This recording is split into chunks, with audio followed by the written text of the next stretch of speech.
All right. Whew. All right.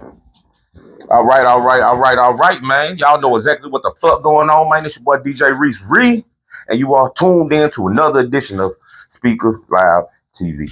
All right, you know what I'm saying? This is one of them interviews that I just been waiting on, maybe for about 5 or 6 years now. You know what I'm saying? Granted, I get to see the nigga anytime. He really a phone call away. But the sit down conversation I've been waiting on for a couple of years, man. I want to introduce y'all. If y'all don't already know, the man, the queen boy, the act pusher, the man. The act pusher. I don't want to say too much, you know what I'm saying? Gotta say packs. Gotta say packs. The pack pusher, you know what I'm saying? None other than Benz. Straight out of West Side, straight out the Queens, straight off Rich. I'm trying to talk like him today, you know what I'm saying? That's why I'm saying straight and scrimp and what. My S words don't come out here. It's the ST words. It ain't even the S words. Not judge me, bro. You judge me right now. I'm not. I'm just pointing out the facts, man. Now, right now, you got a good movement going, and you about to drop a project July 20th. Just a Kid from the Queens. Now you blessed us with a track, Dream Big, which I really felt. The hook was real strong. I don't even want to ask who's on the hook. You know what I'm saying? We ain't finna get into all of that. I'm picking up what you're putting down. You know what I'm saying? But that being the lead into the project, it made a lot of sense. So let me get just a taste of this. Pushing I'm moving blocks, trying to build a business while I'm turning around the clock. Show the youngins is a way, don't stop. Anything you dream about, you can reach the top. I was out here chasing money any way I could. Trying to make it out the struggle, trying to lead the hood. Now I'm cooking food, open clubs, like real estate. Every move I make, I'm trying to make sure family straight. Mama need a better life, kids need a better chance. Had to learn real success come with bigger plans. These are teams stay solid, put my people on. Every loss became a lesson that made me strong. I came from pushing Okay. Came from pushing rocks. Yeah, well, we all got a story to tell. I ain't know how much we can tell, you know what I'm saying? Statute of limitations. Oh, it. That shit old, man. Okay. 20 years ago, man. God damn. But, hey, don't get it confused, though, you know what I'm saying? Shit. But no, straight business, man, these days, man. I want to sit up in your face and tell you, man, shit, I'm proud of you. I salute that, you know what I'm saying? I've seen the things you've done. Appreciate it, man. From one end to the other end, you know, and it was never a stagnant moment. It wasn't a stagnant moment in your eyesight. Okay, you know what I'm saying? But in my eyesight, I done had so many stagnant moments. I done had so many fall down on the ground. Didn't want to pick myself up, to picking myself up, man. This can go on, some man. Pauses, some fast moments, some slow moments, some is this gonna work moments. Yeah, man, I done been through it all, because you gotta understand, bro, like, when I started doing the music, it was 1999. Okay. It's 2026. So just imagine. 1999. 1999. I'm gonna get into that segue, you know what I'm saying? I ain't even, because I have to, okay. What made you start rapping in the first fucking place, man? All right, so this is gonna be a crazy story. Because even before we get to that story, like I said, I know you from school. You know what I'm saying? That's why I had to put this on, you know what I'm saying? I'm from West Side, he from Queens, that's all in the same. But I know you from the Honda, and you know what I'm saying? Honda car. Man, banging down Claiborne. See, a lot of folks on the background of me, like, they think I just jump out the porch. Like I be telling folks, man, I was somebody before social media. Like back when I was coming up, you had to really be somebody and be doing things for folks to know your name. But see, when I was in the Purple Honda Court, it was Fred Tier. Fred with the ponytail. Okay. You know what I'm saying? So, okay. That was gonna lead into something else. Cause I get into that because I ain't finna go too fast. You know what I'm saying? So why did you start rapping? Well, this is what happened. We in the Queens, 530 Rich Drive. Gotta know. See, my life got a lot of different turns When I was born, a lot of folks don't know. I don't even remember this, but my mom and daddy stayed on Hare Street next door to Asiatic Black. Yeah, now that's over. In the Right. Thank God I wasn't dishing, boy. Shout out to all my dishing niggas. Though. Wait, one time, goddamn. Because I would have been going to Jim Heath. You feel me? Oh, Lord. But yeah, man, I can't remember that part of my life. Like, I was a baby black, so he didn't change my diapers and everything. That's great. So when I was turned 1, my mom and them moved to Queens, Ginger Drive. 5218 Ginger Drive. That's where it all started. Like, that's what I remember. You know what I'm saying? Ginger.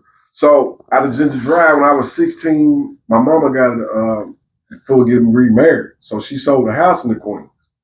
My daddy had another house, 530 Reese Drive, that he was renting out to my uncle. He was trying to rent it out to me, but you know what I'm saying? My mama, I don't want to get no house. I don't want to get no house. So I told my uncle Pat, me and him used to run together real tight because they used to spray my car. Okay. Yeah. Okay. Like they had to cut the body shop and tear. That's who was spraying my car. That was a hard ass paint job. Like, I know you said you don't want to stay in the apartment no more. I got a house for you. My daddy want to rent his house out. So my uncle moved in it, but it was a 3-bedroom. So he was just staying by himself. So when my mama said she was getting a divorce, I'm like, hey, I didn't come over there, but you're going to charge me for rent.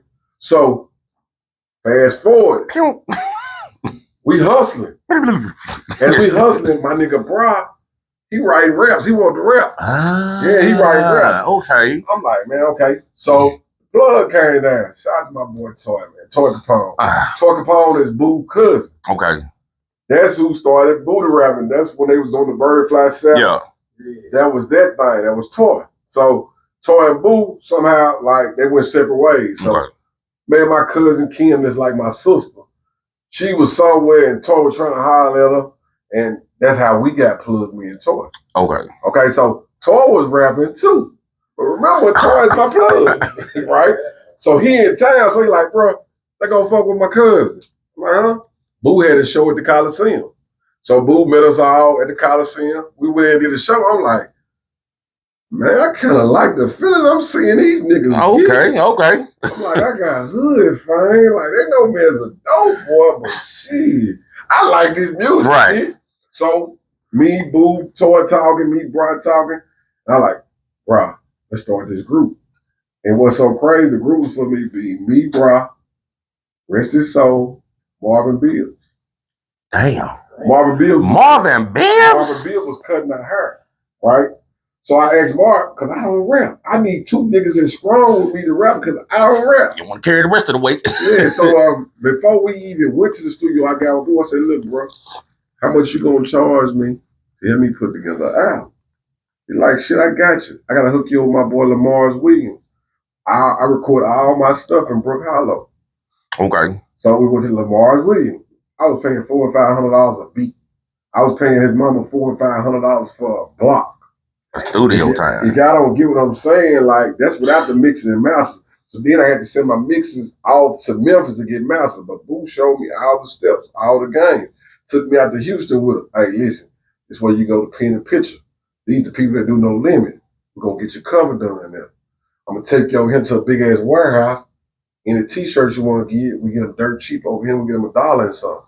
When everybody else probably paying $4 or $5. Yeah. He said to take you most of them, but to take you to Southwest and Selecto. That's who distribute all the music. He said, nigga, we're going to walk in the office and talk to the owners. That's who going to directly. We going to spend our own money because we had money. Other artists weren't doing that back then. Like the Texas niggas were because they were making bankroll. Right. But the other cities weren't doing it. We had our own money. So we was able to go talk to the owners and be like, hey, if I give you a CD, distribute it for me. And we got like good deals out of this shit. So that's how I started rapping, just seeing Boo rap, seeing Toy rap, and Bra wanted to rap. I just wanted some motherfucking more fame. Okay. I get, hey, that's a, put a pin in that right there, you know what I'm saying? I just wanted some more fame. That could have been a song. You know, oh, damn, man, you up there too. I ain't even see Bears up there. That's right. But nonetheless, okay, you know what I'm saying? Because you went all over the place, you know what I'm saying? I'm really starting from here, there to bring it here. But I appreciate it, you know what I'm saying? Mm-hmm. That was wild to me, you know what I'm saying? So Boo was kind of like, yo, OG then, really, you know what I'm saying? In the rap game. Like, Boo is my brother, but I owe like I told somebody, like I did, I think me and Black did like something like 2 or 3 years ago. I owe Boo his flowers because Boo gave me the game. Mm-hmm. Like he didn't just take me in. At first, I think it was about the money. Right. Of course. It was about the money. It was business. But after that, me and him started clicking. We started like, bro, we built the same. Yeah. We got the same drive. We got the same hustle. I'm going to teach you the game. He taught me the game so good, I was able to sustain when me and Boo went this way. Right. When I was by myself. Right. Like if it wasn't for him, I wouldn't know the music game. Right. Because I knew A to Z. I know how to go find a producer. I know how to go to the studio. I know how to go get mixed. I know how to go get mastered. I know how to go press up CDs.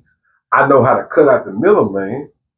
Because, see, that's what got me into the position I am in today. I always cut out the middleman. I want to talk to the plug. So that's not how we meet the man now?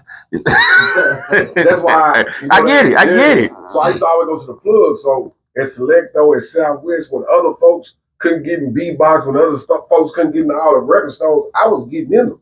Okay. Later at B-Box, and I don't even know what Ann today. Ann helped me too. Ann put me in all B-Box. Shout out to Ann. Wherever you at, baby. Old white lady loved me to death. I love her to death. Took me in like her son. And like, I got you. But yeah, man, if it went for Boo, bro, I wouldn't have understood the music shit. And this is before I understood I had to start rapping.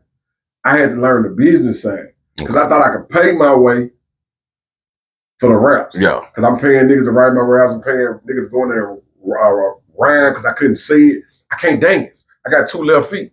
So they standing outside the booth going left and right to try to catch me on beat. I couldn't get on beat. You feel me? You literally got 2 left feet? I literally got 2 left feet. I cannot 2 left MX? 2 left motherfucking That's feet. crazy, man. You feel me? But later on down the line, when we get into that, I taught myself how to become able to manage the title as a rapper. Okay. Right now, it's in the hustler mode when I first started. Yeah, you feel me? But once I learned the business, I had to figure out, I knew you got to get better at what you do. So then I put myself in the class. I started studying. I started analyzing how rappers rap, how they write, how they come up with formulas to make songs. Sustainability. Yeah. Okay, now that love it. So I have to ask this for my personal wanting to know. Yeah. You know, I was decent in high school, but you know what I'm saying? I wasn't where you was at. You know what I'm saying? Like, motherfucker knew, but motherfucker knew you. Man, what made you put switches on a Honda or that little ass car? Okay. Switches are for 6.4s, Impala. This is the real story. The real story was, I'm a rock boy. I'm buying double ups, right? So I done saved up a couple grand, right? So now I'm like, let me go buy an old school. I could never find an old school. All the old schools was way higher than what I had saved, right? Okay. So now I'm like, if I spend my savings on the car, I can't get switches, right? So I'm like, damn, I know what I'm gonna do. I'm gonna use the save and put the switches on the Honda and be the first motherfucker with a front wheel drive with switches, and motherfuckers gonna start talking even more about me. So switches was the ultimate first. Switches was the I'm gonna get switches. I seen some guys out from Pearl hitting switches. I seen some of the OGD boys with the switches. Yeah. So I'm like, remember, I'm just starting out. I'm still a rock boy. This before, and you young. Yeah, I'm younger than the most. See, a lot of folks don't know that, man. Like, a lot of folks don't know I was young because I was going to the party house when I was young. Man. I was in high school. That's what I'm saying. Going to school. Man, I'm a teenager. Yeah, I'm young, bro. I'm young, but I'm pushing rocks. Me and Torn in a motherfucker, we call it the snack box, the box. Prime down car, we're gonna have us a car, we're gonna bust 1,000 blocks through the neighborhood. We selling rocks. Crazy work. And then you just decided to put switches on this thing and then beat it down, Claiborne. Yeah. Tearing it up. That's laid on down. You know what I'm You saying? feel me? That's laid on down. Yeah, that's laid on Did down. you care about tearing it up? Hell no, because, bro, Fuck that car. most folks used to know if they roll me, when I get in that zone, I'm gon' tear it up. It's over with. Bro, listen, it was a mandatory. They'll tell me, hey, bro, I'm tearing it up to the end of the night. Because they know me. When them folks go to looking, I like that. When them girls go to, oh, look, I like that. That was that part. Hey, little Michael Storm, I'm gonna hit them I was gonna ask about and when I that. hit them switches, you gonna hear something say, maybe I had to burn the pump up, Yeah. burn some up. They go $300 or $400. I gotta spend the next day to get it fixed. I done messed it up so bad, I gotta call a tow truck. Hey, whatever. Fred, can we get out of school? Fred came around that corner and got the purple Honda hitting with them. Okay, so that's some good history right there. Because I swear for God, I mean, I used to just see it. It was a sight to see. Yeah. You know what I'm saying? I'm standing on. I just had a little Ford Tempo, and I'm just standing on the side like, look at this nigga. Yeah, he that nigga. And I wasn't even that nigga. You like, really was. I was not that nigga. Like I tell everybody, I make the jokes about it because you know I'm originally class of '95. I'm originally class of '97. I'm originally class 95. But when I left Provine for a year and went to Forest Hill, yeah, I got kicked out a couple times. One time for 5 years. I got kicked out 2 or 3 times because the principal they kept saying, "Oh, you from Provine? We ain't gonna have it over here." And I kept getting 20 days, so I was getting IAs. So I'm like, bro, I gotta leave this mother. They got to a point. If they seen me, come to the house. Damn. You feel me? That's crazy work. Yeah, so I was getting in trouble. I was getting IAs. I never even knew that. Yeah, my whole 11th grade year was IAs, bro. Damn. Yeah, so when I came back to Provine, I was taking 11th grade English, 12th grade English, 11th grade science, 12th grade science. I was taking 11 and 12. I really didn't have no electives because I had to catch up a whole year of IAs. Damn. So, bro, 95, I'll never forget it. We got class days. They still let me participate in class days. Yeah, definitely. And the lady said, listen, you're going to be a credit short. You can't walk with your class in 95. I'm like, huh? It's like, it's cool. You can just go to summer school, but you got to have a Spanish, a French. I had to remember some advanced elective or something. Yeah, I think we graduated was 21 or 22 credits. Yeah. It was 21 or 22 when we graduated. I don't forget what it was. But I was short 1 credit.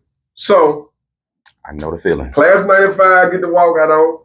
You gotta think about it. From Rains to Northwest to Provine, Brandon, Montreal. Just think about it. All my peoples, like everybody in my class of 95, they walking and I don't. So now I'm like, man, fuck school.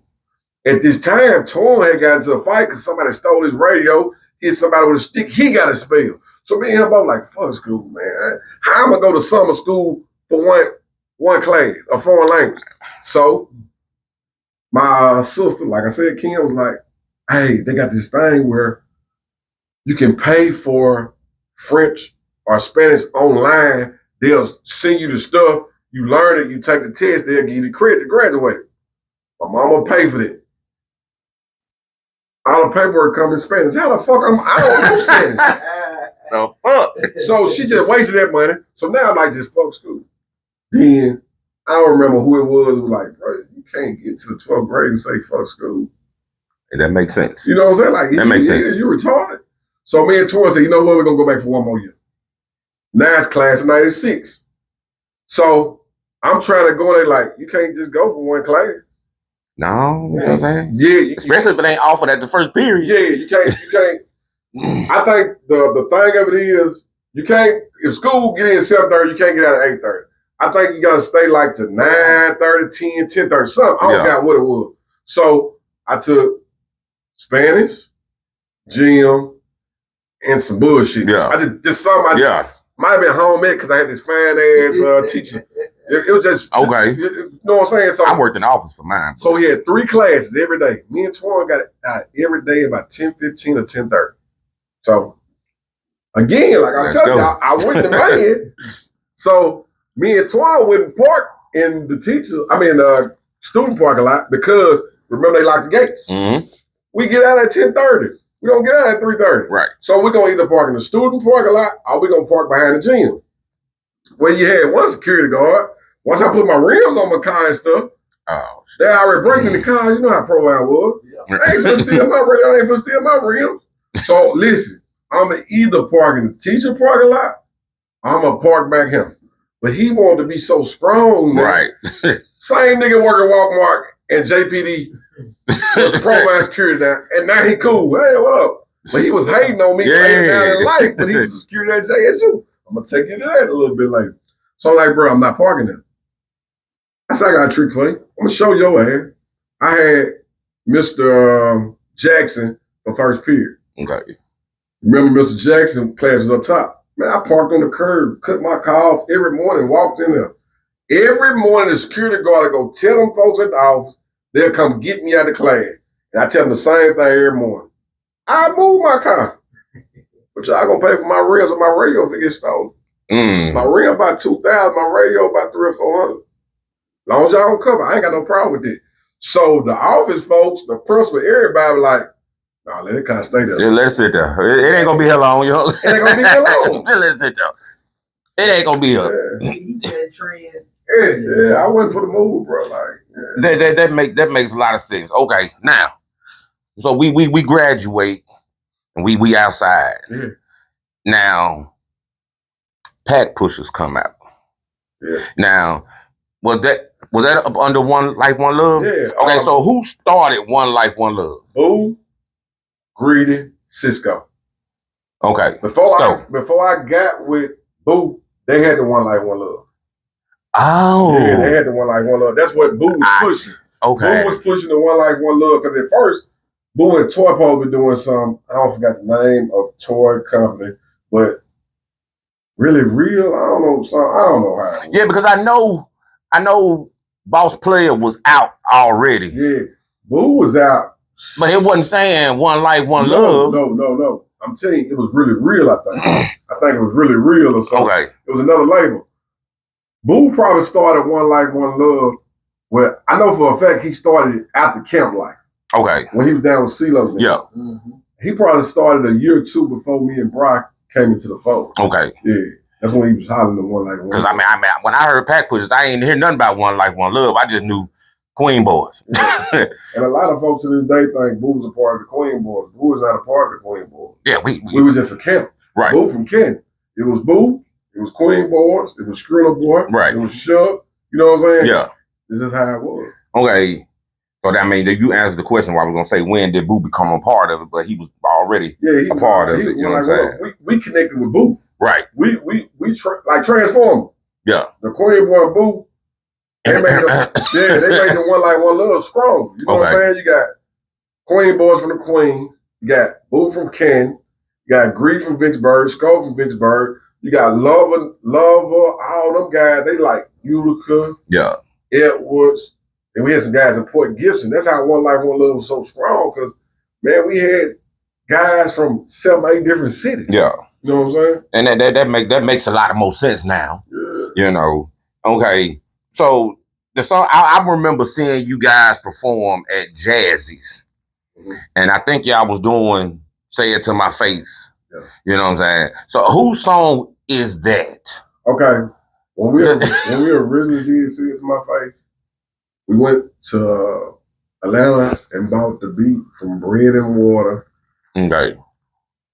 Bone Crush was in the studio. Mm-hmm. Bone Crush owed me a favor because I paid him for 2 or 3 hooks. Okay. But Law was with us too. See, Law was another guy that came part of One Life. Yeah, I saw almost some Law, you know what I'm saying? Yeah, he from New Orleans, but he moved to Houston. So me, Law, and Boo go to the studio. Boo like, man, I gotta have another hit. Like I hate a block wood. Like I got a hook for this motherfucker. Got a crazy ass hook, right? And we need to say it to my face on. That's why I was on it first. Okay. Okay. Supposed to be me, Boo, Bra. All right. Okay. That's what it meat and potatoes. As we either going to Atlanta or coming back from Atlanta, my phone blowing up. Hey, bro, they just got Bra. Yeah, nigga said Bra up, jammed him up. So now Bra gone to jail. So now I'm like, damn. I told Boo, hey, listen, cause Law was gonna get on it. I like, what we gonna do? I had this young guy that I took in, Skrilla Boy. Mm-hmm. I like, let's put him on the motherfucking record. You know what I'm saying? So it was me, Boo, and Skrilla that did the record. All right? That's why if you hear the song with Boo, Queen Boy, yeah, it's supposed to be the Queen Boy record. Yeah.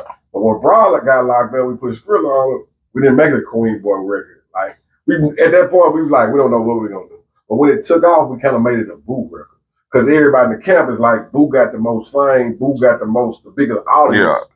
Let's use this for Boo because it'll help the whole team out. Because he did a remix with. We Okay. Yeah, so it's like Push Him. The song took off and blew up. When the song blew up and took up, Boo got a deal. He didn't per se get a deal off the song, but the song helped. So J Records, and they smart ass. Let's make Swiss Beat redo the song. That's where the remix came from. That's crazy. And Swiss Beat. Let me make sure. Keep going. I don't want to miss nothing. He New York. He don't know nothing about a southern beat. He don't know about a down south nothing. Nothing. And it kind of changed the dynamics of the song. I don't think the song took off like it should have. Once it got with J Records, I think they should have just kept it the same record instead of just trying to make the Swiss Beat stuff. Yeah, that was that's horrible. The politics back then. That was horrible. The politics back then was New York know everything, and we don't know down south. Y'all don't really know shit. I ain't never played the remix as a DJ. Yeah. Not gonna do it. You know what I'm saying? And it's nothing against Swizz or the East Coast or nothing. It's just it didn't make it. It's not harder. It took the feeling out of it. It took the feeling out of it because you gotta remember, man, when Say It to Face came out, niggas was in nightlife. Yeah. My fault. Upper level. You know getting punched in the face. Was in the hell getting hit in the face. At Birdlands, it started fights. You feel me? It was one of them Tear the Club Up songs. That was the Tear the Club Up. That was a 666 song. Exactly. You feel me? Say It to My Face was one of them. Like, and it's like once that Swiss Beat came to, I think they commercialized it too much. Because back then, they didn't know nothing about down south. They was commercial. Yeah. Just like if we were around the table, a lot of folks don't know we was the first label in Jackson, Mississippi that had a label deal. That's before. A lot of people be saying that now. They don't know that. We was the first label. That's why I say not artist. Label. Okay. We had a label. One Life One Love had a label deal with Interscope. Yeah. Okay. Yeah. We had a label deal with Interscope. Boo had a deal. Queen Boys had a deal. The label had a deal. Yeah. You feel me? But at that time, thinking about it, like you said, man, artists had deals. At the time, label. Okay. G Unit, 50 Cent, pop off. It took off. Steve Stapp signed us. If you don't know who Steve Stapp is, you don't know about me. You just don't. He signed us. But when that 50 Cent G Unit stuff took off, it was kind of like, fuck them, because it was us. I mean, can you blame them? Shit. I mean, nothing against y'all. It was us. It was Jim Crow. Okay. And if you don't remember Jim Crow, one of the guys in Jim Crow was Polo the Dunn. Exactly. Who later on, Nelly Furtado, I think all them folks. Rich Boy, you know what I'm saying? Yeah. There was also another group out of Alabama, Field Mob. Was it Field Mob? They were from Georgia. You know what I'm saying? Field Mob. No. You know now, they was with DTP. No, what's the other folks? It's two dudes. If you think lonely. That's Field Mob, you know what I'm saying? No, it was them two dudes. Yeah, but they from Georgia. One of them sick now. Yeah, smoking. Yeah. I know exactly who you're talking about. I said it wrong, but you know what? It was three of us. They just kind of like stopped fucking with all of us. Field Mob became something special as far as they wanted to. It might not be Field Mob. It's these two niggas, a dark skinned bald head nigga and another nigga. I thought they was from Alabama. Might be. They were Georgia. Yeah. Yeah, but they went. They were signing one like. I mean, they were signing the Interscope. Yeah. Yeah. But it was like it was three of us. All of us kind of got threw up under the. From the, you know what I'm saying? We going with G. Fuck yeah, we fucking 50 Cent. Right. Okay. Got the way. So G Unit got the way. Now, with going back to Say It to My Face, now having Bone Crush on that song, that shit really worked. You know what I'm saying? Now this was way before anything had ever transpired. You know what I'm saying? So did you ever regret that after the recent Bigelow situation, or was you more so that ain't my business? I didn't regret it. It wasn't my business, but though my niggas, so it was my business. Right. Man, a lot of folks don't know and a lot of folks don't understand. One Life One Love turned down some money. After Bone Crush stole or however you want to say they Yeah. did that recent Bigelow shit, Mhm. they camp came to us. Hey, bro, let us get that said in my face. trying to run the gambit. Yeah. So Oh, my thing was, okay, what you talking? Well, we want to take y'all off it. Hold up, you want to take me and Skrill off it? That's cool. You keeping Boo on it, right? Now we want to take him out. No. for who then? Who was this supposed to go to? What? We gonna put these together. I'm like, bro, who? Yeah, they gonna take all us off it. Wow. So now, me, Boo, Greedy, I don't know if Jank was a part of it then, but we all kind of looking like, nah, we ain't doing that. We don't give a fuck how much money it is because they had already took one song. I ain't gonna take 2 songs out of Mississippi. You feel me? Because if you leave Boo on it, at least it'll open the door up for us, and hopefully we can open the door for everybody else. Right.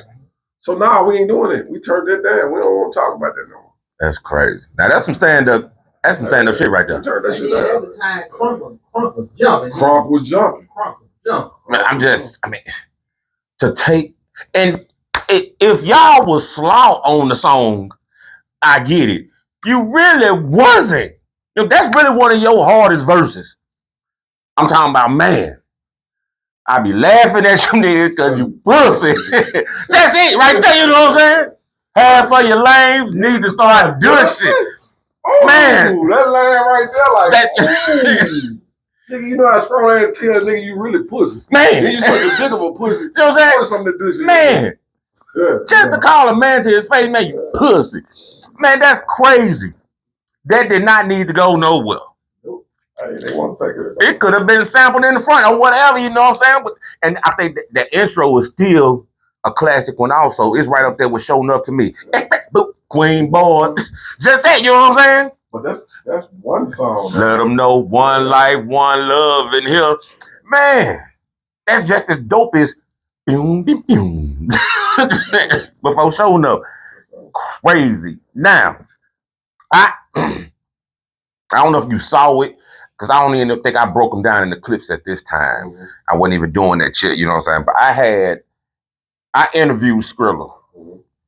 Or he said, don't call him Skrilla, he's Taliban now, you know what I'm saying? Young Tally, you know what I'm saying? My little goddamn son. And he spoke, I'm talking about highly of you. When I say highly of you, My little son. I got that part, but I mean, I think that then to hear you say it, I get it, you know what I'm saying? Now, how was he from your perspective based on the city's perception? He was what he was. He was what he was. Like, you gotta understand, man. Skrilla came from nothing. When I say Jason Jones, Jay Jones, you know what I'm saying? Jason Jones, Southside. Side, born and bred, you know what I'm saying? Shit. Like, man, when I first met Skrilla, I first met his sister, and I first met Miss Jagger, man, like, and his brother, like, it was family.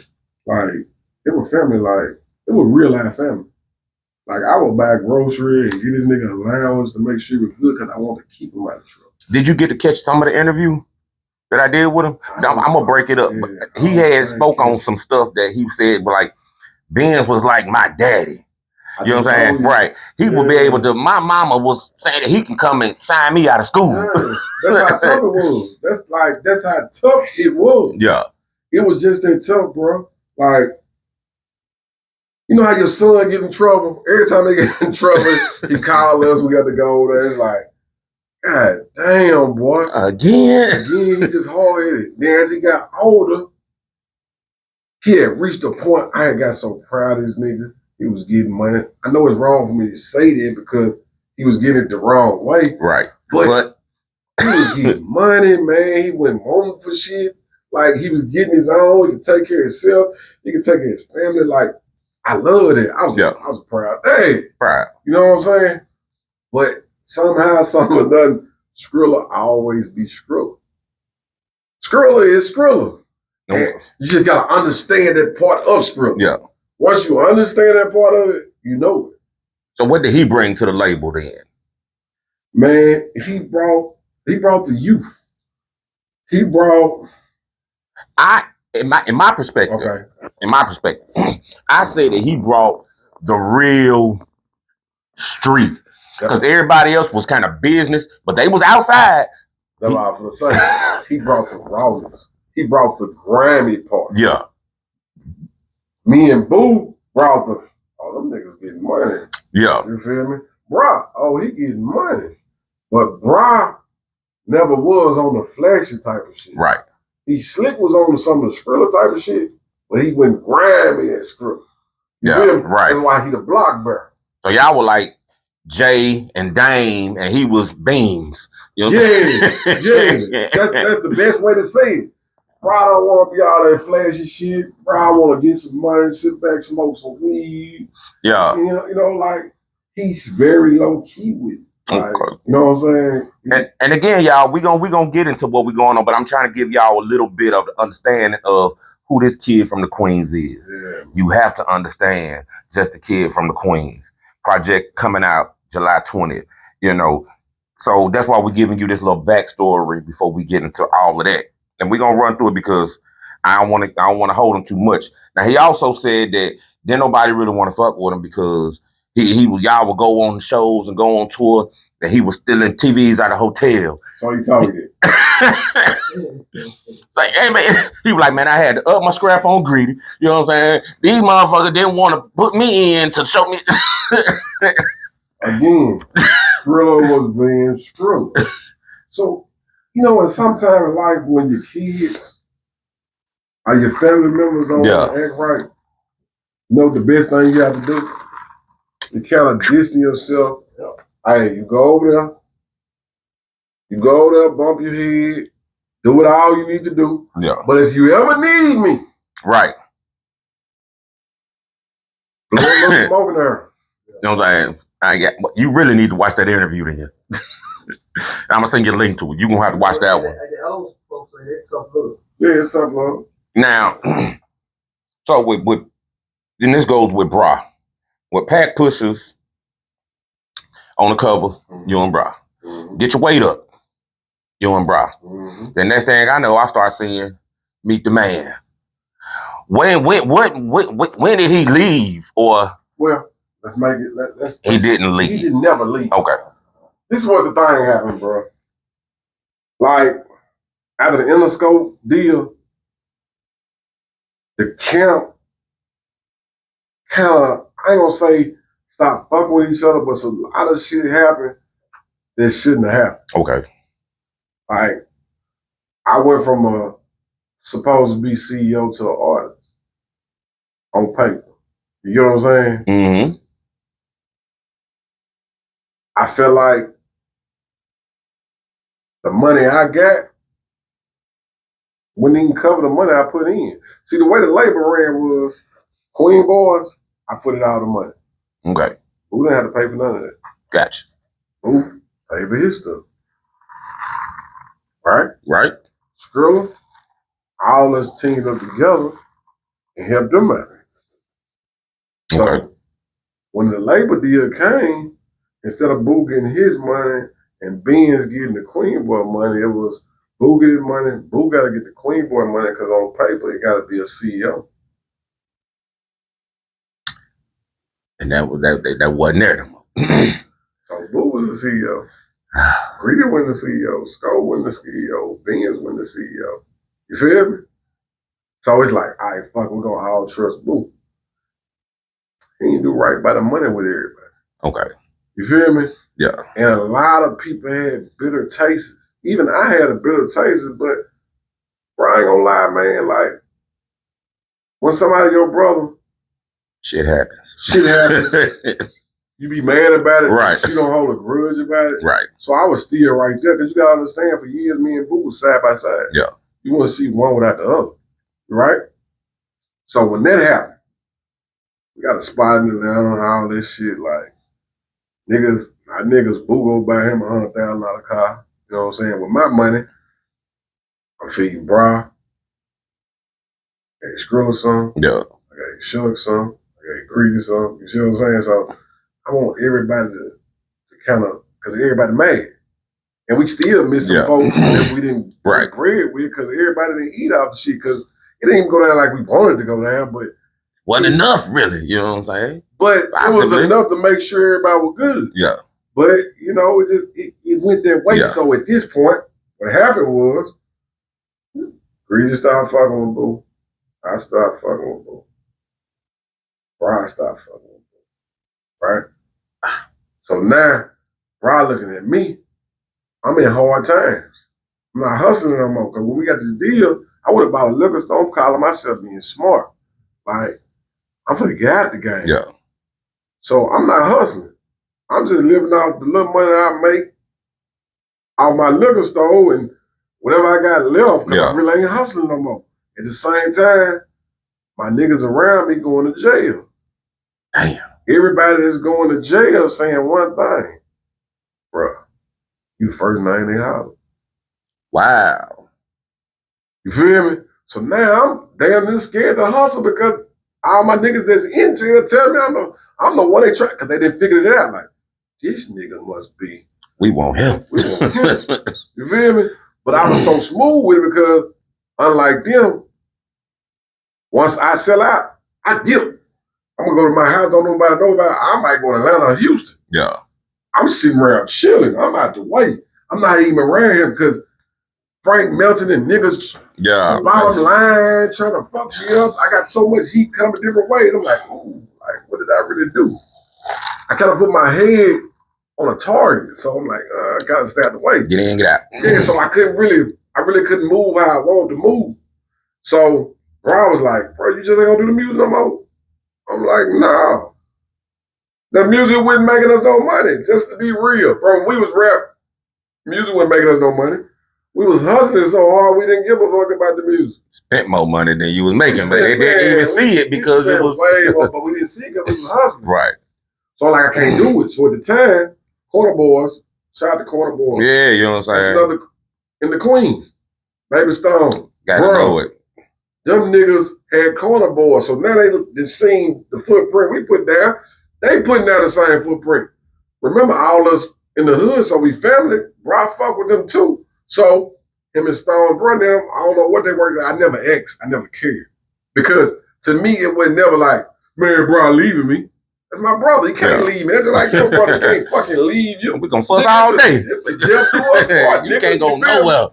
So Bro just chose to go there and do music with Corner Boy because they doing music. They got a whole movement. I did see that. Yeah, and when we talked about it, I'm like, nigga, go do it. I wouldn't know now. Motherfucker, yeah. Go. Hey, if you get on, don't forget me. Nigga. Right, you know what I'm saying? But I wasn't fucking with music. Like, I wasn't fucking with it. I wasn't even fucking with it. Like, I was just like, dumb this shit. So, right before that happened, Boo got a deal with, now we didn't get, Boo have an accident, break his neck, going to Canada. Okay, crashed the lamb. Damn, no, he crashed the Cadillac truck. Oh, okay. We thought he was for the die. So everybody rushed to the hospital to check on this nigga. Now we all back talking again. The past is the past. The dude that helped sign us, Anton, Foxy Brown brother, he was like an A&R who helped us up to introduce us to Steve Stapp Santa. He found Boo a label, not a label deal, an artist deal with Royal Dollar Records. Is yours on? Well, you know, and it went on. It must have went on. But we still picked up. You picked up off mine. You good. Let's keep going, shit. So Royal Dollar Records offered him $100,000. Right? Cool. So we go to Miami and shoot the video to Miss Me With That Rap Shit. Well, I took you a little too fast. The original rap shit is Boo, Jeezy, Queen Boy.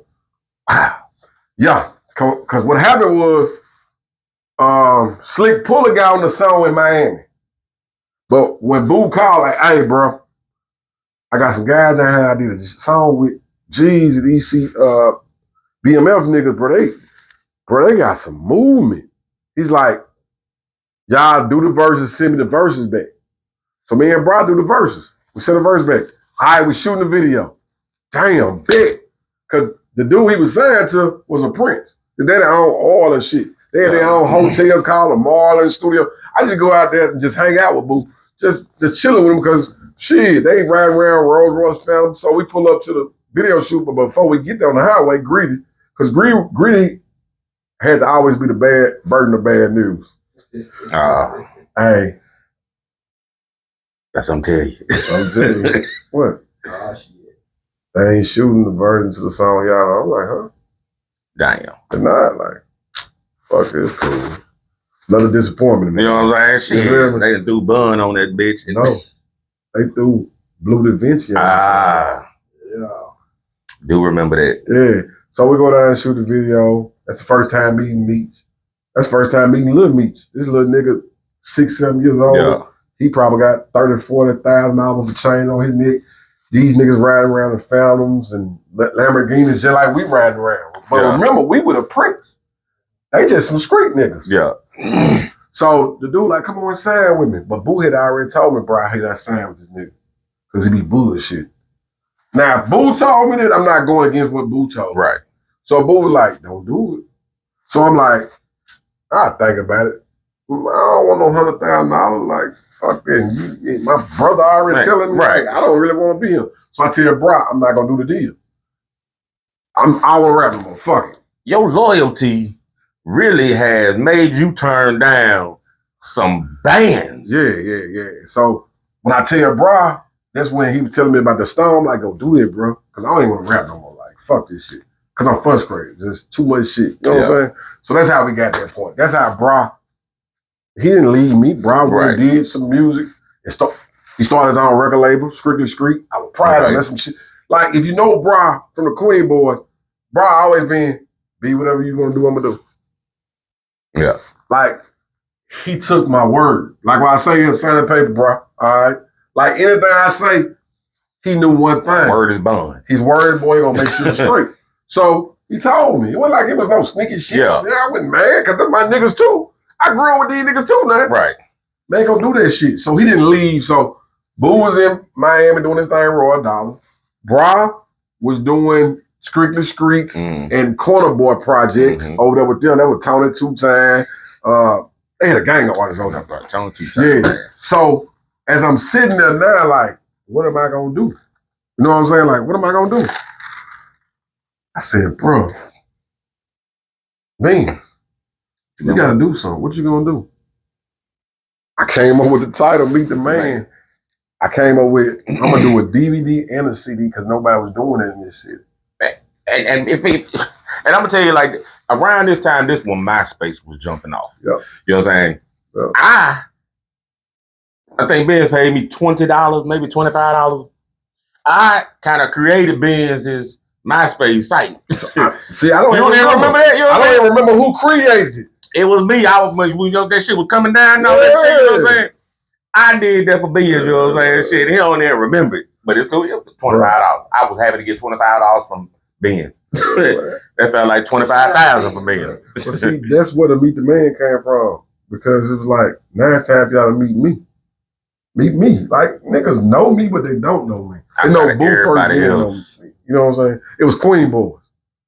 Not saying I couldn't stand alone. Yeah. Because I could. But it was like, okay, meet the man. So, I did everything Boo taught me to do. You ran it the fuck up. Do you understand me, man? Look, and I'm going to give you a rundown of what you ran up. Okay? Because when Meet the Man came out, that's when, I mean, you had already had Clinton Boulevard going. Was that the first Shack? No. Well, no, what was that? What was that? I didn't have none of that shit. Okay, no, what was the old Laces Pool Hall? That's the Shack, but that's that wasn't there. No. Okay, so this time then, this is when Slicks came. This is before Slicks. Okay. This is before Slicks. Way before Slicks. This is before Slicks. Slicks came when I had Married to the Game album I dropped. Okay. Yeah, this is when I got my times wrong. Yeah, I dropped the ball. Meet the Man came when I was throwing parties at Upper Level, when I was throwing parties at Suit, when I was throwing parties at Freeland. Man, I was throwing parties there and making 15 or 20,000. And you're right, Slicks was later. That's later. Like, you gotta understand? Yeah, that was later. That was later. I get it. That was later. So when it was time to meet the man, and you dropped this project, How did you feel about the reception of it compared to the past reception of I was things? nervous. Did you think that it was like I need the guys, or at first? That's why I didn't want to do nothing. I felt like I needed guys. Okay. I was handicapped. They was writing for me. They was writing for me. Right. Even on Something to Meet the Man album, Bra wrote for me. Okay. Skrilla wrote for me. Okay. You feel me? This is the time I'm meeting E and causing drama. Okay. This is when I'm recording out of his studio. I'm letting Coke do my beats. E do my beats. But E was my producer. Right. Like, you know what I'm saying? Goddamn causing drama at the Shout out to causing drama, man. So, like, I'm nervous because I'm like, damn, I'm on my own. Can I stand on my own? You feel me? But I always had that cocky side to me. It's like, nigga, you gonna be all right. You feel me? And motherfucker was like, oh, fucking with you. And I looked up, I think, and had on that album, I don't know if I had I Might on that album. I might have had She a Freak on that album. I know I had Getting Money on that album, but I had some songs motherfuckers were fucking with. You know what I'm saying? So, yeah. Then I dropped the DVD. Motherfuckers went dropping DVDs. You had some shit, you know what I'm saying? So after Meet the Man, I mean, I know you started dropping, like you just started dropping stuff. Yeah, I started dropping shit. You know what I'm saying? Mr. October. You know what I'm saying? That was later. I know, but I'm just... After Meet the Man, I want to say I dropped Married to the Game. Mm-hmm. If I didn't drop Married to the Game, I dropped... I've had people still ask for those old mixtapes. It's another one I dropped. I got people still asking for those. DJ Finesse supposed to host this other one I'm talking about. Okay. I had on a brown shirt. I don't forgot the name of that bitch. It was Meet the Man. Then I think it was this other one. Then it was Married to the Game. The brown shirt was a Struggle Wear shirt, I believe. I don't forgot the name of the CD though. Rich Not Famous? No. I don't forgot what it was.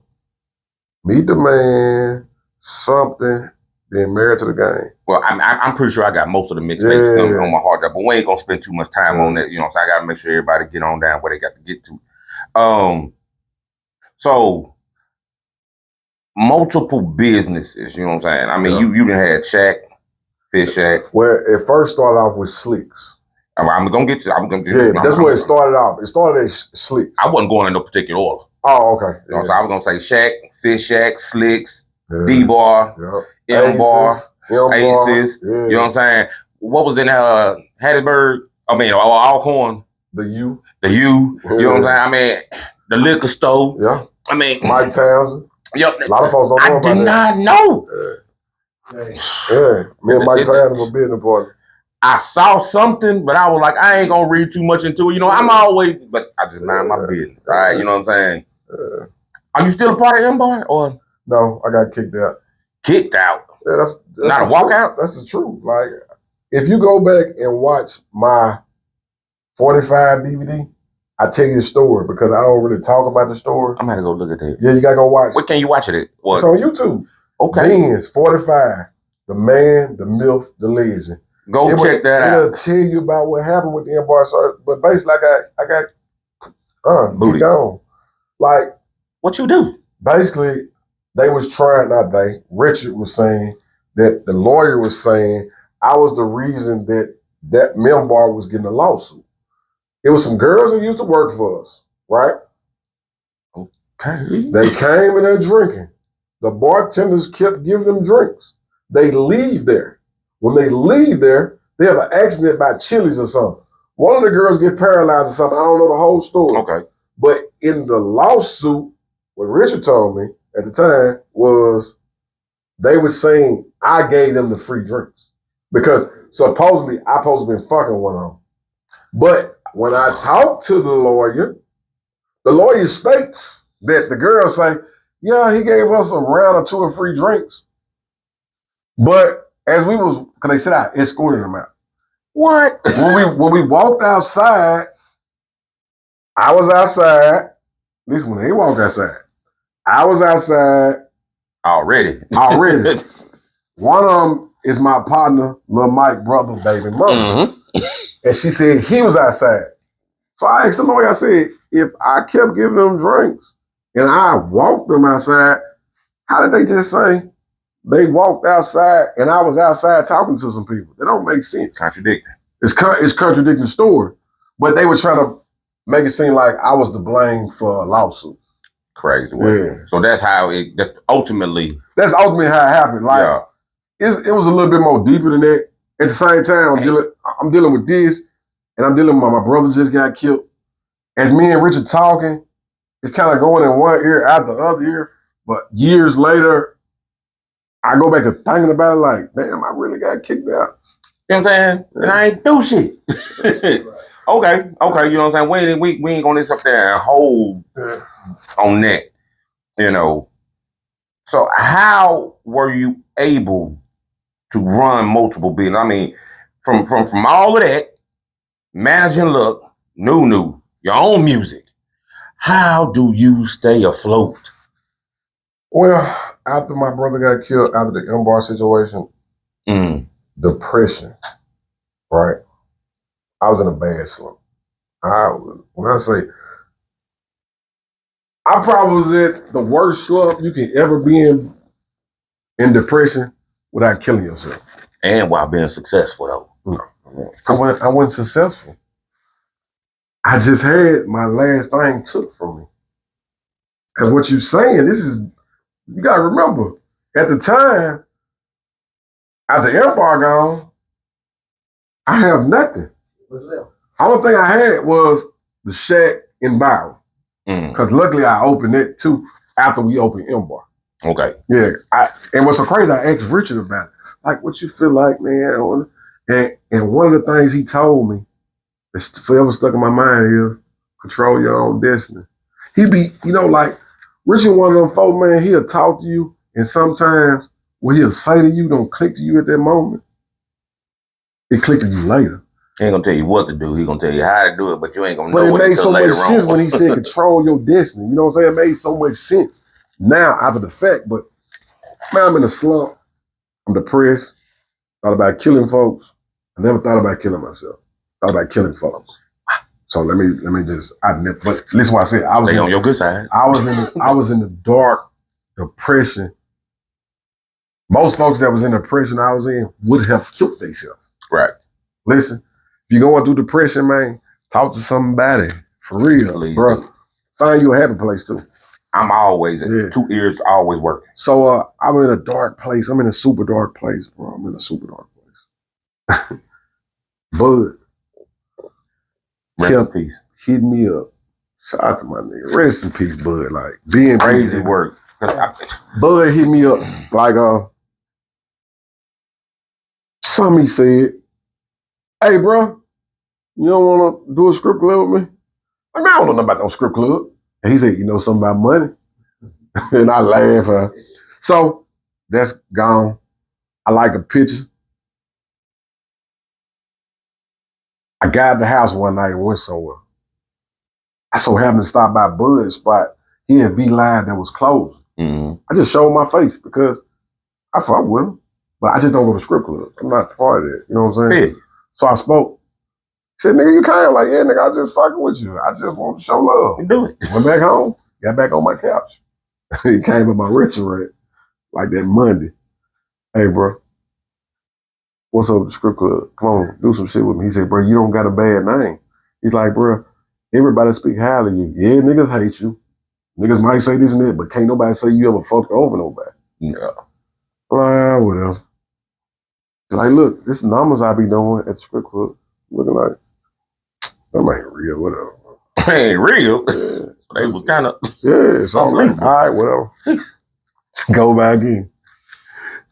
Come by my spot again. Bro, you just ain't gonna answer my question? I'm showing you this? I'm showing you this? Like, bro, that ain't for me. But remember, I'm depressed. I don't want to really think about nothing, talk about nothing. I just want to sit on the couch. Yeah. I just want to go to work, close the shack, go home. Cause even when I go on Instagram, I see M-Bar stuff, and I'm like, and it's still a challenge to go to work. Yeah, I'm like, I get more depressed. I'm like, damn, man. Like, I invested my time and money. Yeah. Then I look, my brother, damn. This wasn't happening. damn, like, all right, bro. So finally, I was sitting at home. I said, man, I think I'm gonna get me a food truck. And I thought about Bud when we was talking, said he had a food truck. I said, hey, bro, come holler at me Monday. When he came, I said, question, you still got that food truck? I thought it was a big food truck. Like, yeah. I'm like, can I come look at it? I said, listen, if I did go in business with you, can I get that food truck? He like, yeah, you can get it. I don't care. Whatever you want. Whatever you want. I'm like, all right, cool. So, all right, what we doing? And he was like, what did he say? 25%? I'm like, nah, bro, I want 50%. Like, I said, I bring too much to the table. Mm-hmm. Like, nah, I really can't because it's me and my mama, this and that, this and that. I said, well, I'm going to tell you what I'm going to do. I'll take the percent you saying. I'm going to do a 1-year contract because now I got to do all contracts on anything I do because I thought they had something took from me before. Shout out to Richard. You taught me a valuable lesson. Black and white. Shout out to Richard. Gotta know He it. taught me the black and white shit. I got to get everything in black and white because I can't have something else took from me no more. Right. You know what I'm saying? When you build something from the ground, I put your time and money from that shit hurt, bro. That shit hurt. Then, like, everybody acting like I wasn't a part of this. I wasn't nobody standing up for me. I don't know what hurt the most. Like, I don't know what hurt the most. I don't know was it the fact, because I looked at Richard like my brother. He the best man at my wedding. I mean, that's why I'm asking because, Yeah. I mean, I saw you as a face of. Yeah, so it's like, so now it's like, I don't know if it hurt worse because my brother betrayed me, kicked me out, left me in the streets because he knew I was hurting then. He knew I was fucked up. You feel me? So it's like, you cast me to the wolves. Like, I don't care if you eat or starve, you know what I'm saying? But when I think about some of the shit he's told me, that God would even tell me, like, you know one thing, Ben, and this is what Richard told me. I ain't never got to worry about you. You gonna be all right. He said, you gonna be all right. He said, one thing I know about you, bro, if I ask you for something right now, you gonna find a way to get it if you don't get it. And I think that's what bothered me more. Just because, you know what I'm saying? I mean, I know that, you know what I'm saying, Richard from the town and you from the town, you from my side. Yeah. You know what I'm saying? I be hollering north side all day, you know what I'm saying? But I'm from Robinson Road, you know what I'm saying? That shit. He from out west, he from Queen, but we still 2400. Yeah. And that's what bothered me the most when it didn't seem like you was around. Now, I was working in that building before it was that building. Yeah. You know, and then I started coming to that building. You gave me an opportunity to DJ at Slicks one night. And then I'm seeing the owners. I'm seeing Rajiv and I'm seeing Chico. And I'm looking at these motherfuckers like, you know what I'm saying? What y'all doing around this motherfucker? You know what I'm saying? I'm thinking it's the guys. Yeah, but see, when it was Slicks, it was Chico and Rashid. Me and Richard and Scooter just had the kitchen. We just had the kitchen. Scooter wings. Yeah. So Scooter got tired of the bullshit Chico was doing. And he got out. So it was just me and Richard. Me and Richard, Chico tried to make me do some twisty shit to Richard. He wanted me to kick Richard out and just be me and him at Slicks. I'm like, I'm not leaving my nigga. So what we did, we left Slicks together. We did R.I.P. to Courtney, man. Courtney said, man. Courtney said, I got this spot, the old Lacey building, bro. I said, nigga, the old Lacey building. So me and Richard put the shack over at the old Lacey building. And Chico, they were like, they ain't gonna make it, it's too small. And we blew the fuck up. So when Slicks died down, because me and Richard then left, now ain't nobody coming into this motherfucker no more. They tried to get Stokes to come over there, it didn't work. They tried to get Jay to come in the kitchen, it didn't work. They tried to get somebody else to come. So they shut Slicks down. When they shut Slicks down, they called D, Chad, and K Riggs, the Martini Room boys. Hey y'all wanna come get this spot? So what they did was they hit Richard. Hey Richard, y'all want to team up with us and let's do this spot called Metropolitan Bar?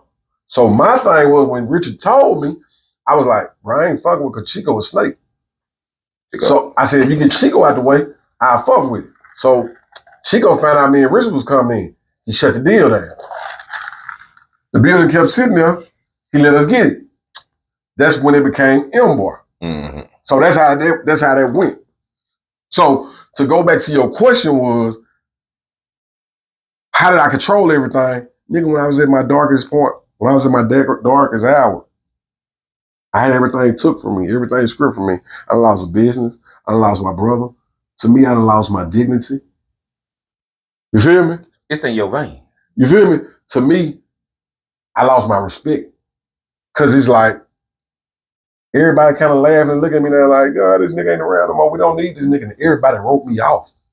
So when I did come out the darkness, I said, man, I'm for grind so motherfucking hard.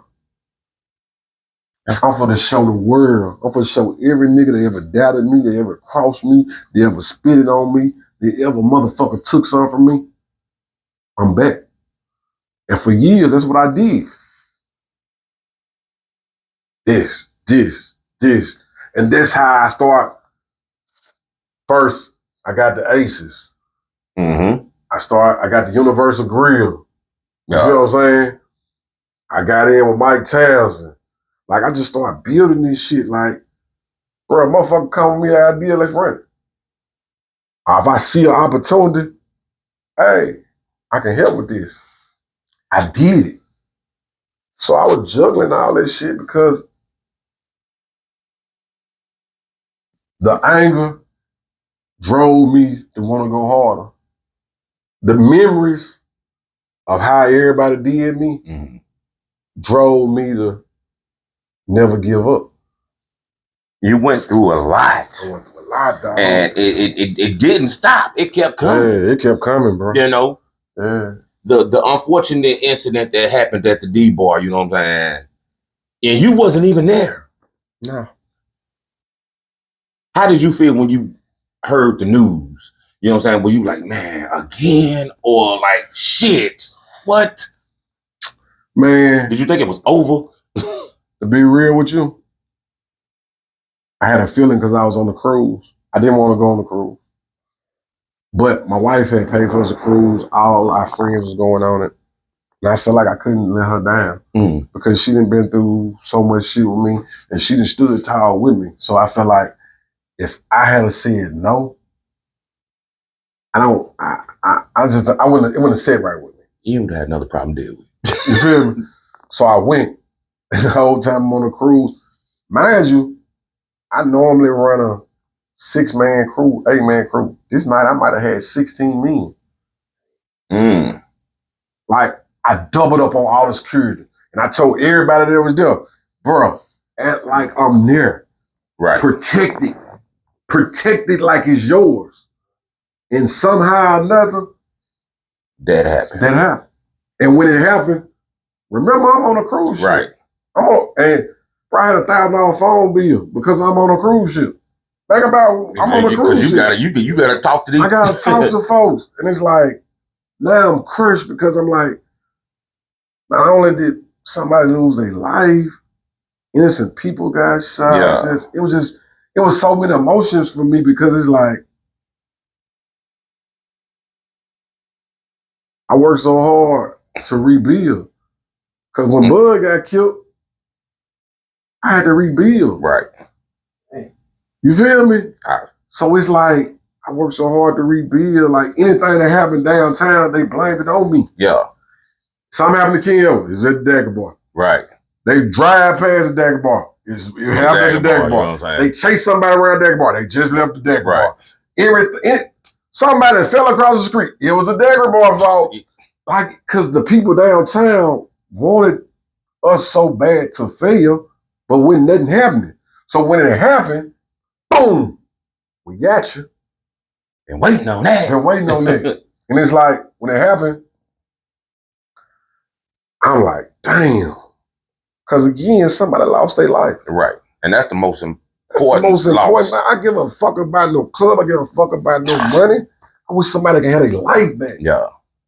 Somebody got shot. I wish they wouldn't have got shot. You feel me?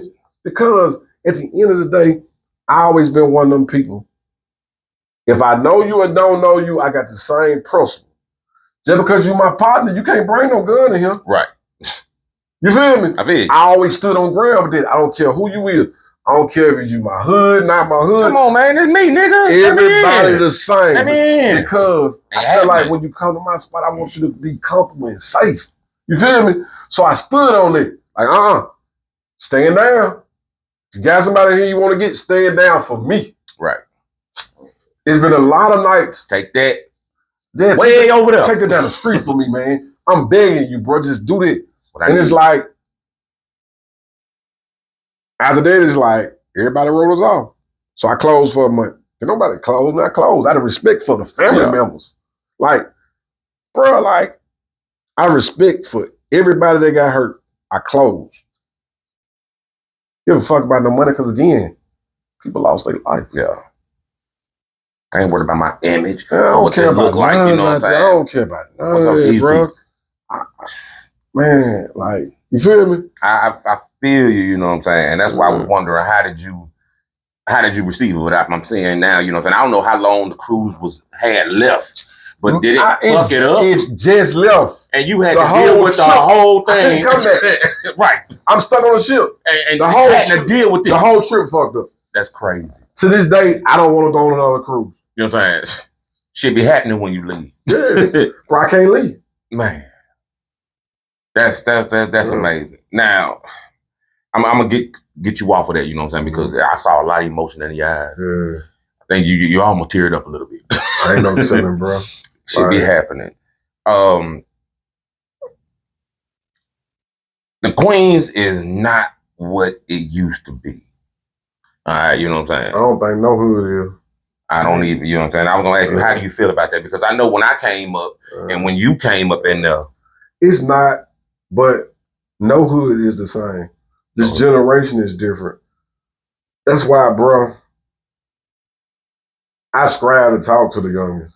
Okay. Like, when they come to my spot, I be their dad. Yeah. I be preaching to their ass. I know they be like, this old nigga. You know Shut the fuck up. Because, man, at the end of the day, they are the future. Whether you like it or don't like it, they are the future. So instead of outcasting them, instead of talking about we all done did dumb shit. Yeah. You know what I'm saying? I just think the only difference was when we did the dumb shit, we fought. Right. When they do the dumb shit, they shoot. There's no coming back behind the shoot. You can come back behind the fight. Two things lost: a life and your freedom. Yeah, man. You know. Yeah. So,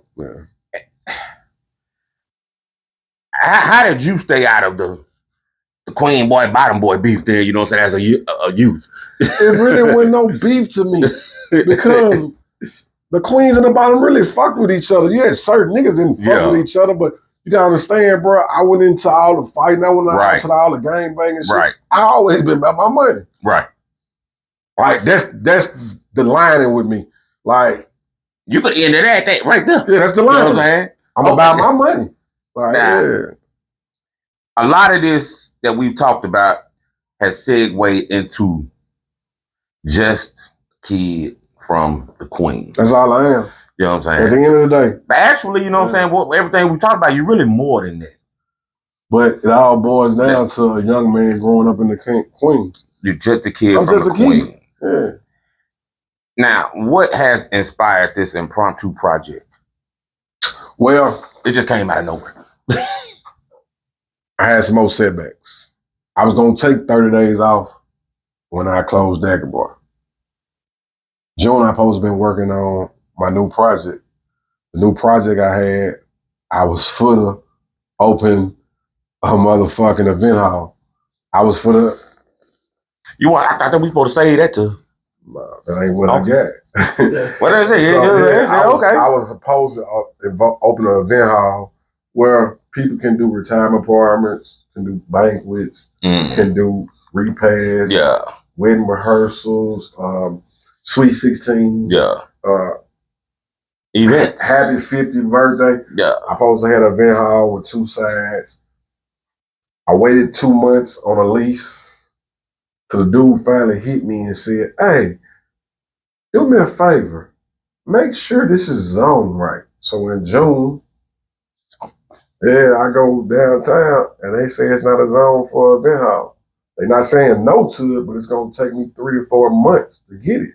I'm thinking, so if I sign this lease and I invest all this money for 3 or 4 months, because I got to have it ready. Yeah. In 3 or 4 months when I finally go to the council, they're like, they still can say no.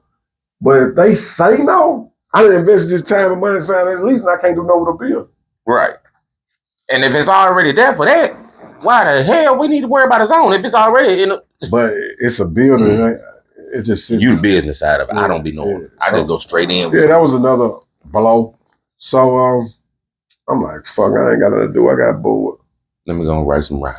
And it came off, I was fucking with my boy Trader Joker, shot Trader Joker, man. Okay. I was like, I got an idea for this song. I sent him this concept and idea and kind of had like some of the hood verses, just threw some shit up.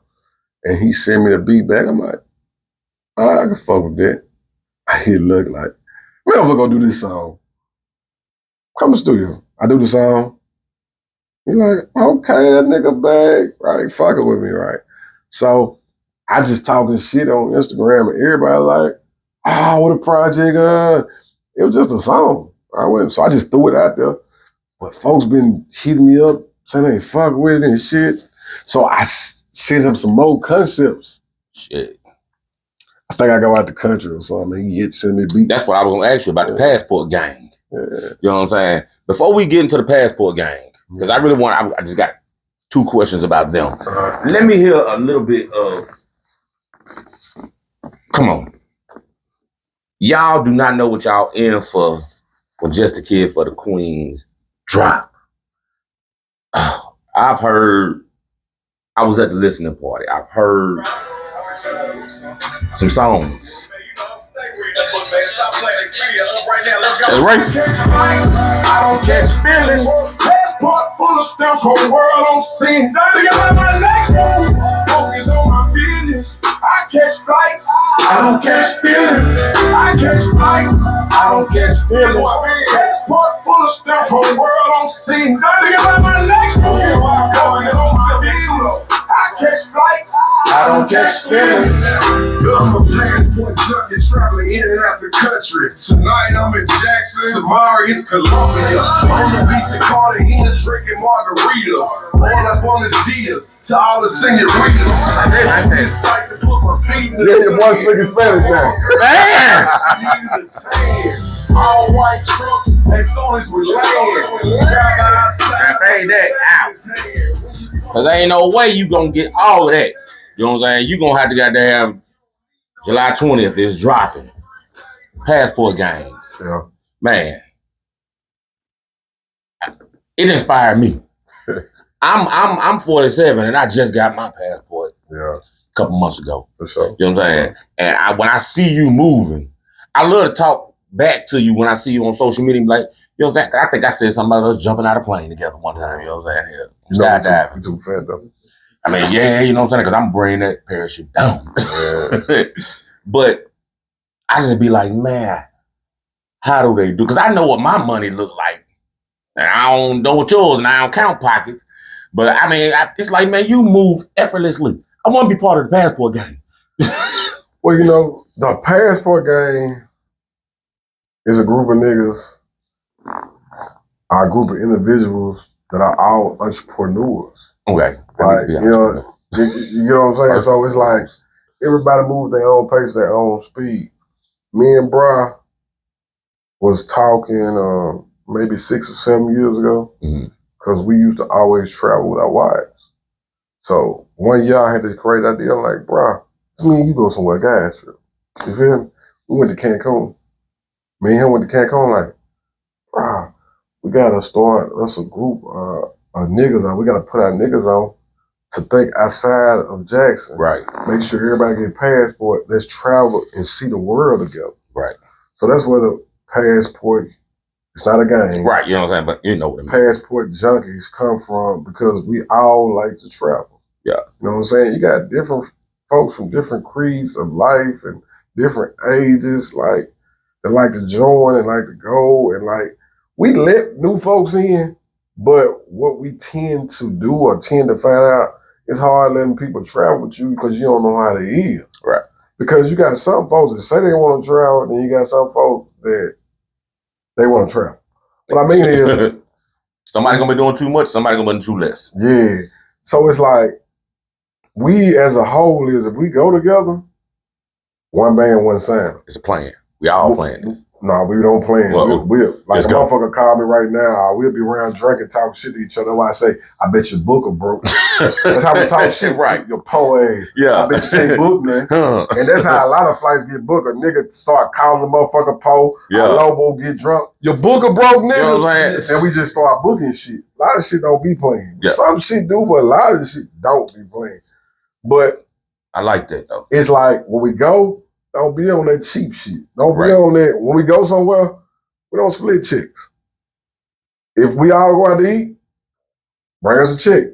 If it's 6 of us, all us go in on the bill. Right. It's just how we move. Like, regardless if I had only wings. Yeah, regardless of what you get. Yeah, unless you don't eat. If you don't eat, we ain't gonna say nothing. But you might well eat then. But, yeah, you might well eat. You might well drink. Because it's a group effort. Like, we don't play. We all gonna do it. There ain't no one thing. We're gonna stay in nice cribs. But we're gonna do some hood shit. Yeah. We're gonna walk amongst the people. Yeah. We're gonna go to the hood spot. Oh, definitely. We gonna be unsafe. We gonna be unsafe. And that's why I be feeling comfortable. You know what I'm saying? We gonna be unsafe. Nothing. Yeah. Now, that is very much something to be proud of. Yeah. Being just a kid from the Queens. Yeah, man. I never thought about this. You know what I'm saying? Yeah, I never thought about leaving Jackson. I mean, you a kid from a queen. Yeah. And a kid from the Queens. Yeah, that's crazy, huh? A kid from a king also. Yeah. And again, everything that you do is really inspiring. Appreciate it, man. Depending on who's looking at it. You know what I'm saying? People have perceptions. I don't. You know what I'm saying? I mean, you didn't cuss me out. I done bothered you. You know what I'm saying? With bullshit. Man, I don't want to hear that shit, man. Don't call me. I don't. I stay in my lane. Right. You know what I'm saying? And I ain't even just talking about that, just anything. I call you drunk, though. You know what I'm saying? On some, man, you know, they did. And man, I don't want to hear that. Click. But then if I call him tomorrow, you know what I'm saying? He's like, man, shit, what's up? What we doing? What you need? What you got? You know what I'm saying? So I appreciate that. Now, just the kid from the Queens, is it about the Queens or is it about Jackson? It's about neither. Just a kid from the Queens, it's about any kid in any hood. Okay. Any city, any state, any country. Okay. If you got dreams of being bigger than your environment. Like, that's what I mean about just a kid from Queens. I say the Queens because I'm from the Queens. Right. But your story might be just the Queens from, your story. Just a kid from the bottom. Just a kid from North End. Just a kid from the Disney. Just like H-Town. Like, I don't know. But every kid had a dream. I remember sitting on the green thing outside of my house when I was little. Transformer? We had the Transformer in my front yard. It was the bus stop. It was the hangout spot. I used to just sit out there and just dream about shit like, man, one day I want to play football. I thought I'd be in the NFL, you know, like, ooh. But I sit out there just to watch Chris Terrio ride by with the old fancy ass cars. And like, damn, one day I'm gonna have a nice car.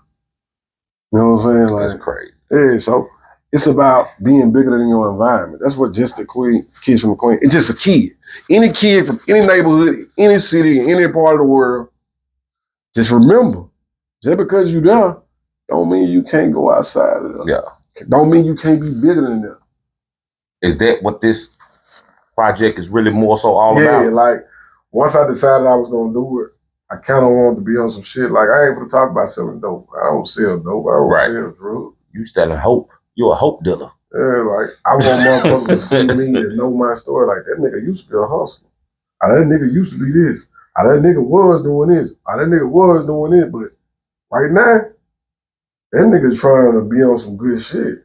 Because he's showing us, bro, you ain't got to sell dope. Nigga, you can work at Kentucky Fried Chicken. You can work at Popeyes. You can work anywhere. Anywhere. The problem to money ain't getting it. The problem to money is keeping it. You gotta have discipline. You gotta know how to keep it. You know what I'm saying? You gotta have patience getting it. Yeah, man. You're gonna take losses. That shit come with it. If it don't come that fast as you want it to, don't mean you gotta goddamn find another way to get faster. Yeah. Fast money always leaves. I just told my nigga that earlier today. You know what I'm saying? $5,000 ain't shit. Like, my family laughs at me. I ain't gonna say really laugh at me, but my family be like, You won't buy yourself nothing. Bro, I won't buy myself nothing.